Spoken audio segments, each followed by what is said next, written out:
guys, what's up my people? So today, hope you're all doing well. Today I have an informative video here. As you can see, we are in a function. It is an education day in Funyula constituency here in Busia. So guys, I want to take you through as we educate each other on the importance of education in our society. Stay with me to the end of this video. And here they started with some entertainment.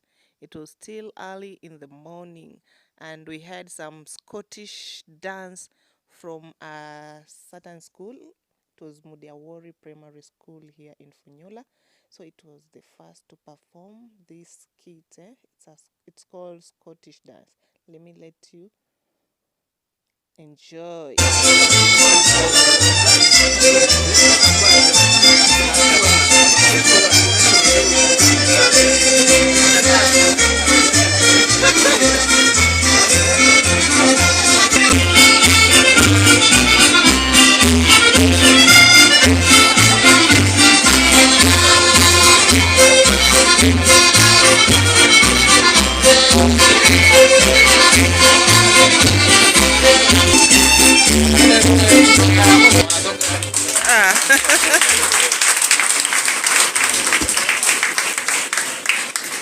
Shanice Keisha from St. Catherine and Gina Girls, ready to present a dramatized solo verse entitled My Dream Changer. Welcome. Come all. Come, I tell you a tale of a story. The story of Mama. In the suburbs of the valley of two rivers that flows down the stream, a river that has two in one stream, one that has clean water, the water that quenches the thirst. In the stream, the nice aroma smells, the flowers blossoms like the stars in the sky. The tale of Mama's stream, sad to the taste of her fire. Oh, chepoche masari. Chepoche masari.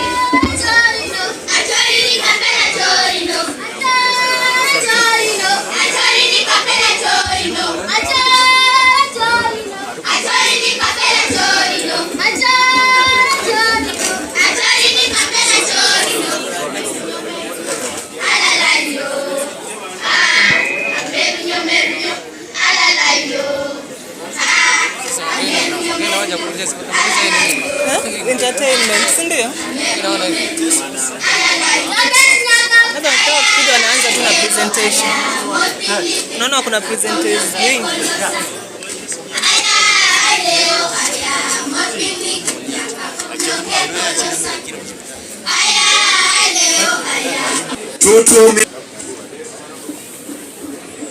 Last year, we were here, you were there, when we showered Busia County. Tukasema mbele iko sawa shwa. This year, we are here, you are here, smiling from ear to ear. We still believe in our governor, His Excellency, Dr. Paul Otuoma, without forgetting our honorable MP, Dr. Ouno Mudenyo. Mbele iko sawa shwa. For we can see the future, our future, your future, the future of Busia County. We can see the future, exciting, tantalizing, mesmerizing. Yes. We look at the camera, smile at the camera, wink at the camera, for we at the camera. Samia changamka, Samia shangilia, Samia tumeamua, Samia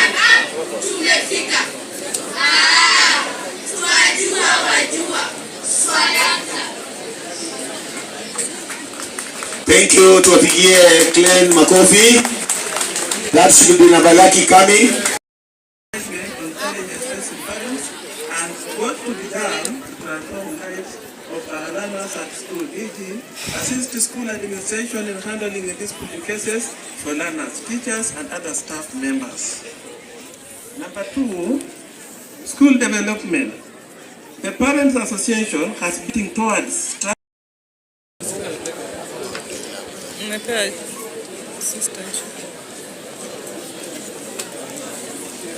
Mwasilishaji wetu wa kwanza.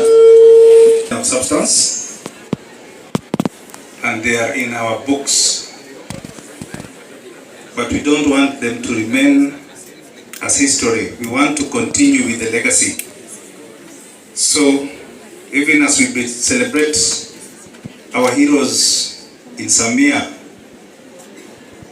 the question that begs is, do we have future heroes? Do we have people in future to take their place? And that should form the basis of our discourse today. Education is the most important inheritance we can leave to the future generation. And this takes a whole community to do. It cannot be done by one person. Ladies and gentlemen, our first presentation is going to be by our Sub-County Director of Education. It's going to be on the results, the national, it will be on the National Exam Performance Analysis 2013 to 2023 and KIPSEA 2023. At this stage, allow me to welcome the Sub-County Director of Education of Samia. Of 2013, the Constitution of Kenya, the Millennium Development Goals, the Sustainable Development Goals have literally made it compulsory that all children must receive education, that all children must go to school, regardless whether they score E-, regardless whether they get A+, they are bound to be in school. I, as a member of parliament, when I take the constitution in parliament to swear that I will protect the constitution of Kenya and the laws of Kenya, I have no other business but to ensure that all boys and girls attend school without fail. When you look at the SDG plus the Basic Principles Act, the Basic Act, Education Act, you look at Vision 2030, they have set very clear goals. There are very many.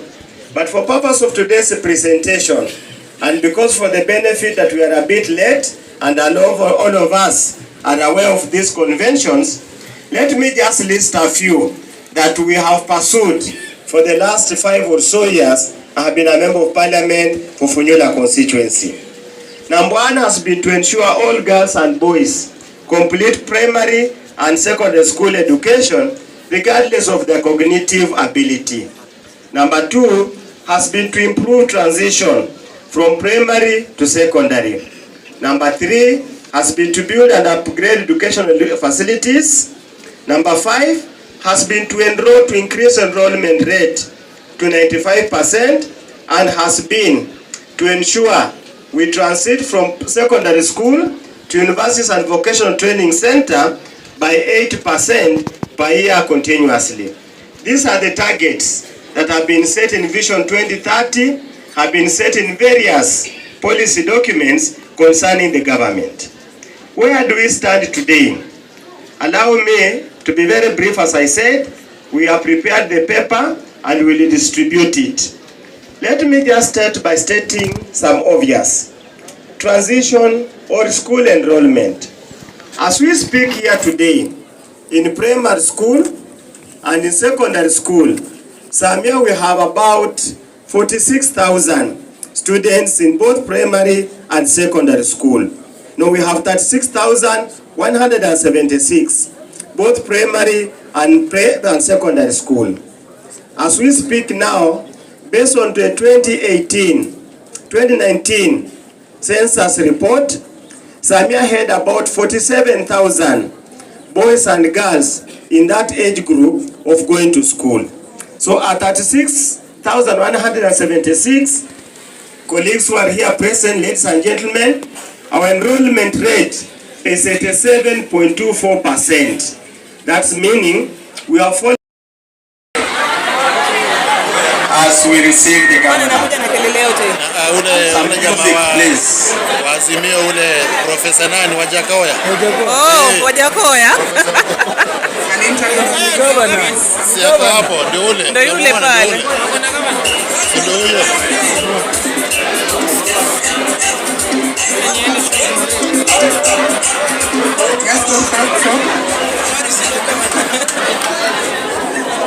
MC, please. MC. And this comes up with Disco Matanga and the 32 brothers. Disco Matanga, generally this is a music organized during funerals. And we have tried, as Dengawas, to ban Disco Matanga. And it is mostly organized with the families that have bereaved. And there is no way we can stop Disco Matanga if we are not working hand in hand with the bereaved ones. Some are cooperating and some are not cooperating. The 32 brothers. It is said 32 brothers, but really, in real sense, we have no team known as 32 brothers.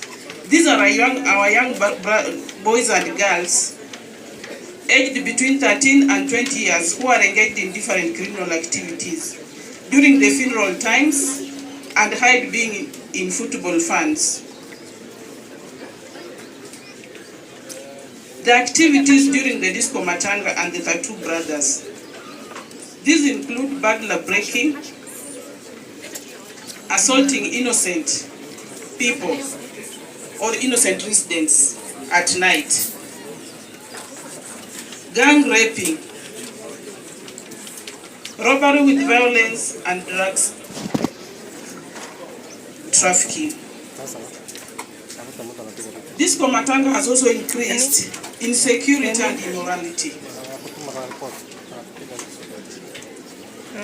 It has promoted early and teenage pregnancy, hence increases rates of abortion. It is during the Disco Matanga that our young boys and girls are meeting, and this is at night. How do we do it as parents to stop this? Disco Matanga creates noise pollution, and this is how it is attracting our boys at night. You are sleeping as a parent in your house, thinking your boy and girl is in the house. Come in the morning, they are not there. It increases use of drugs and substance abuse, leading to an increase of school dropouts. Most of our girls and boys are dropped. The question about prayer. And 7, I am answering your question by saying the first natural school is the family. And once the family is grounded on God, then the conventional schools which we are having in the government are well set. I want to put this. The circumstances here in Samia are not very different from the circumstances in Bunyala, where I have lived for many years. I went there in 2008, and we found the same situation as being discussed here. What we did what we call needs assessment to the teachers, and we charted the strategy forward on how to move. And I can tell you, I was challenging Mr. Peli here, that it's not true that his school was the best in the county for many years as a day school.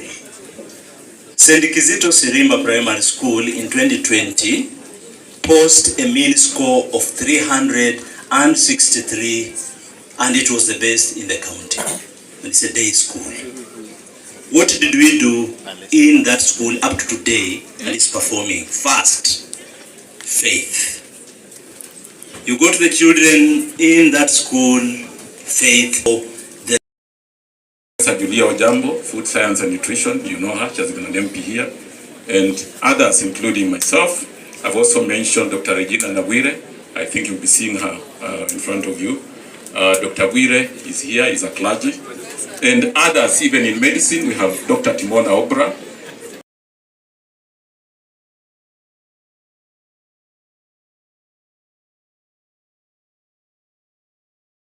The Right Reverend Robert Magina in theology. I think he has been the bishop around, you know, he's just retired last year.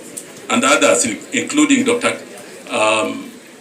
The Supreme Court Judge, Dr. Smokin Wanjala, you know him.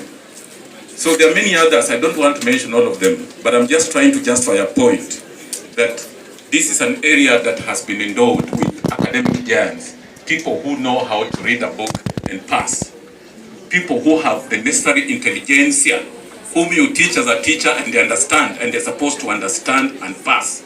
So we are just wondering, if all these people have been produced here in Samia, the list with me, what has happened? Have the children in Samia become stupid all of a sudden? Wanafunzi, sasa nyinyi, nini kinaendelea? Wale ambao wako mbele yenu inaonekana walipita mtihani na ni watu mashuhuri katika serikali na kwingineko. Je, ni nini ambacho kinafanyika kwamba hatuwezi kuwa na matokeo bora wakati huu? And so, I will mention that despite the earlier achievements, recent trends in academic performance in Samia or Funyula constituency schools in the recent past has left the stakeholders worried, and if appropriate action is not taken, the whole generation will go to waste. So I echo the words of the moderator that we are here to speak to one another candidly. And today I'm going to be candid. I'll speak some things very openly, and will forgive me because we don't want to waste away a whole generation. I also want to mention that the issues I'm raising here are not necessarily mine.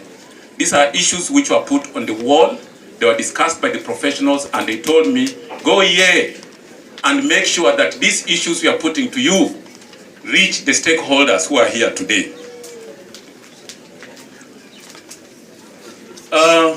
On top of that, it is important for me to mention that SUPCOT has already recorded a petition to the Cabinet Secretary. The petition went on the 1st of February 2024 to urge the Cabinet Secretary for Education, the Honorable my good friend Machogo, to investigate the declining performance and undertake corrective action. I'll be handing over the petition, which is already there, together with our cover letter, to the representative of the PS, Basic Education, Bello Kipsang, today. In this symposium, I want to observe on behalf of the professionals that the declining academic standards are caused by, among many other factors, we have the following as the major factors. One is understaffing. Nearly, and I want to say without fear of contradiction, that all the schools in Samia are not just understaffed. They are thoroughly understaffed. This is important because let's not just say understaffing. We are talking about thorough understaffing. When I served as the chair of the County Education Board for a period of about 5 years, we kept making noise. We invited CBCs for both the rich and the poor. And you will find that this CBC, if we take it serious, this country will have the people that we got in the beginning of 844. Unajua hii CBC is a replica of the original 844. In 2000, before 2000, sisi tulikuwa tunatembea kwa mashule tukiassess the agriculture, art and craft, home science, watoto wanapika mandazi na tuna assess. Today, if you assess, if you eat what the children have cooked, you are blamed. You are now asking the parents too much. Those are the requirements of the CBC. After the practical lesson, teachers should assess. If it is about cooking, you cannot cook abroad. The syllabus that says cook chicken. The teachers tell learners to bring a frog. So the teachers will tell the learners to bring the chicken after cooking, assessment, and putting the learners into levels. And assessment means testing the chicken. Finally, because of time, allow me to go to some to recommendations. One, the government. We are very glad, Bwana Director, that the government gave us some laptops and tablets at the very beginning of CBC. But today, really in a school be real, and we are ready. We are up to the task, very up to the task. Finally, the government, we are requesting. There are some schools that cannot afford the cost of our kit. So how I wish if we went back and convinced the ministry to supply a kit to every school. It's only 70,000. 70,000 to a Ministry of Education is a drop in the lake in Victoria here. Just think of supplying a kit to every school, Bwana Director. Construction of grade 9. We were some heads even rushed to open school accounts for construction of grade 9 class. I don't know if the money has dropped on the account. Yeah. So, let me say something about the county government. The ECD classroom, some schools don't have them, and learning materials. Please help us to get those materials. Thank you so much. I think, thank you so much, Madam Senior Chief Principal. I hope we are all going to participate in the bringing of the chicken at school for proper learning to take place. Thank you so much. Thank you so much, Mr. Funyula. Actually, it's the shoe wearer who knows where it pinches. He had to talk and we had to give him more time. I want to request at personal level that we can still improve education at that level in Samia. We have schools neighboring Ruto ambaye ametuagiza kwamba tupande miti, na tuna azimio la kupanda miti takriban bilioni 15 kufikia mwisho wa mwaka wa 2032 kana na climate change. Kwa hivyo sisi sote kama Wakenya tumeitikia mwito na tunataka kupanda miti na tupande miti kwa ukamilifu. Kila mwanafunzi katika shule zetu anatakiwa pande angalau miti minne kwa kipindi cha mwaka mmoja. Na kila mtu ambaye ni mtu mzima, wakiwa walimu, wakiwa wale wanasaidia kazi katika shule, wakiwa sisi zote viongozi, tunatakiwa tupande miti 30 kwa mwaka. Kwa hivyo mwaka huu tunataka tulenge kwamba tupande miti 30 kama watu wakubwa, na wanafunzi wapande miti 4 katika mwaka. Na kitu muhimu ni kwamba tuweze kurekodi, tuweze kuwa na rekodi kwamba tumepanda. Kwa sababu unaweza panda, usiweke rekodi, usijulikane umepanda. Na ukishapanda basi pia tunasema tuweze kuikuza. It is a target of growing the trees, not only planting, but planting to grow, so that we get the benefits that come with trees. Thank you so much. Kwa hivyo kipindi hicho cha kupanda tumeanza na kinaendelea. Asante.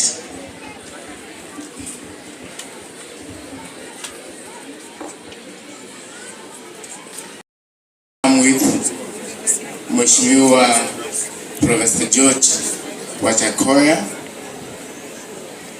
and the entire government of Busia,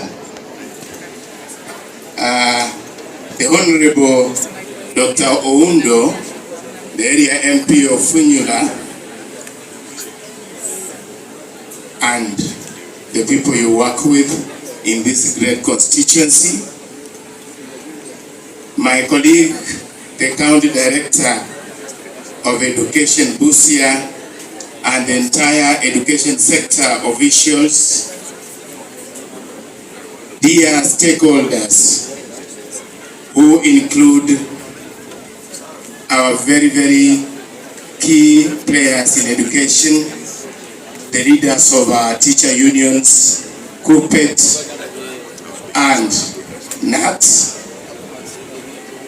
our principals and the head teachers who are leading our education and our education institutions in Kesha and Kepsha.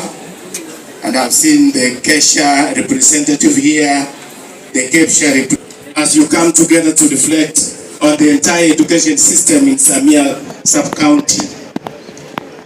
To dissect the past performances that you've had, identify areas, so in the process identify areas that were underperformed and may need interrogation, so that together then we can deliberate on the best way forward to take the constituency to a higher desirable level of education performance. I want to sincerely appreciate Honorable Dr. Wilberforce Oundo, the MP Funyula constituency, and the entire leadership of the Samia sub-county for organizing this important forum. Thank you for inviting the Principal Secretary, State Department for Basic Education, to be part and parcel of this well-timed symposium. It has been a moment of soul-searching on issues affecting education in the constituency. I've been alive and I've been very, very keenly listening to the people, the stakeholders, the owners of this constituency, and the people that one aspect that we would request you to help us when you go back to your office, the question of understaffing, which was mentioned by almost every speaker that came here in our schools. Kindly take heed to that. Knowledge, we thank you for the gift of this day, for the gift of our learners, and for all who have looked for this money that you are giving to our Namduru Girls Secondary School, followed by Nangina Special, followed by Nangina Special School, Nangina Special School, 99 learners, 396,000. Nangina Special School,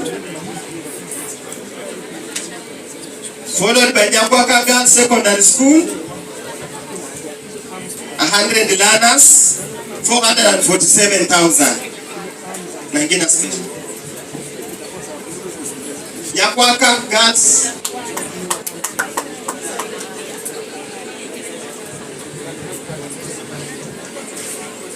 If there's a representative from Maranda High School, Maranda High School, you have 10. I'll call them in the order of merit. School number 1, Nangina Girls Boarding. Nangina Girls Boarding, followed by Mudiaugori, Busurere, Mukasa, Nyahovi, Busivi, Sigalame, Nabutuki, Sivare, Nairobi. Come in that order, please. And I want to request our eminent professors to come and give their words. Our eminent professors, the 3 professors in the house who are Samias. So the first school to be awarded will be Nairobi. I become a teacher.